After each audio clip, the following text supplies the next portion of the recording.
सत्यजीत ने खुद से सवाल किया, क्या मैं अपनी पत्नी के धर्म विरुद्ध आचरण के कारण उसे त्याग दूं? क्या धर्म के नाम पर मैं अपने प्रेम और जिम्मेदारी को त्याग सकता हूं? सत्यजीत के मन में यह विचार आया कि शायद सुमित्रा सही हो।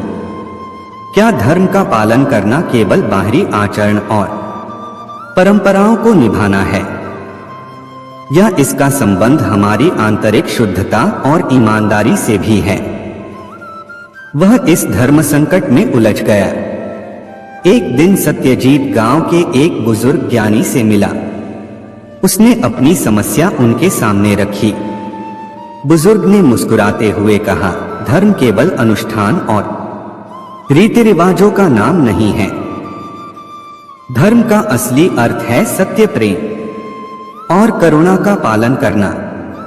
अगर तुम्हारी पत्नी का आचरण तुम्हारे धार्मिक नियमों से मेल नहीं खाता तो इसका मतलब यह नहीं है कि वह गलत है।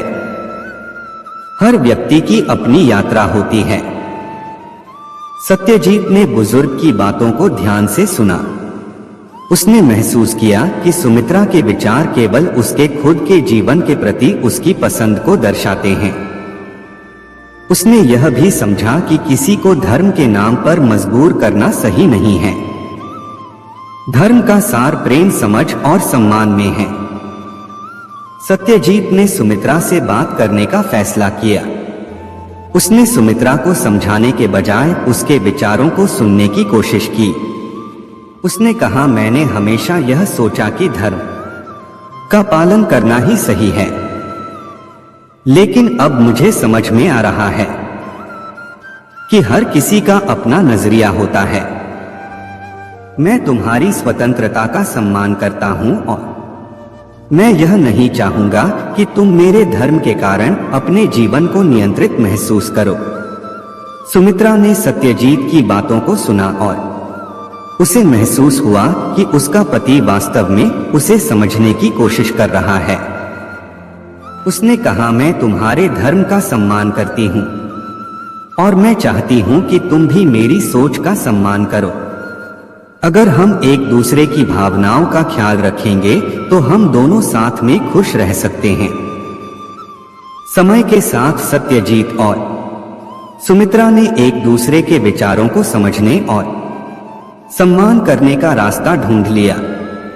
सत्यजीत ने यह सीखा कि धर्म का पालन केवल बाहरी कृत्यों तक सीमित नहीं है, बल्कि इसका संबंध हमारे दिलों में प्रेम और सम्मान के साथ भी है। सुमित्रा ने भी यह समझा कि धर्म का मतलब केवल परंपराओं का पालन नहीं है, बल्कि इसका संबंध हमारे भीतर की शांति और संतुलन से है। दोनों ने मिलकर एक नया जीवन शुरू किया जहां धर्म और स्वतंत्रता के बीच संतुलन बना रहा। सत्यजीत ने अपने धर्म को कभी नहीं छोड़ा, लेकिन उसने यह भी सीखा कि दूसरों की भावनाओं और विचारों का सम्मान करना भी एक तरह का धर्म है। दूसरी ओर सुमित्रा ने अपने जीवन के लिए जो रास्ता चुना उसमें उसने सत्यजीत के धार्मिक विश्वासों का सम्मान किया। यह कहानी हमें यह सिखाती है कि धर्म केवल कर्मकांडों और परंपराओं का पालन नहीं है। धर्म का असली सार प्रेम, करुणा और एक दूसरे की भावनाओं और स्वतंत्रता का सम्मान करना है। अगर हम अपने धर्म को सही मायने में समझें तो हम अपने जीवन में शांति और सामंजस्य बना सकते हैं।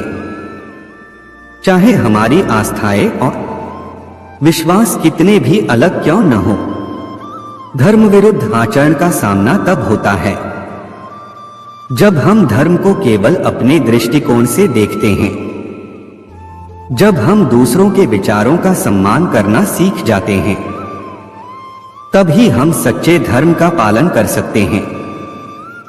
पूरा वीडियो देखने के लिए दिल की गहराई से शुक्रिया, धन्यवाद।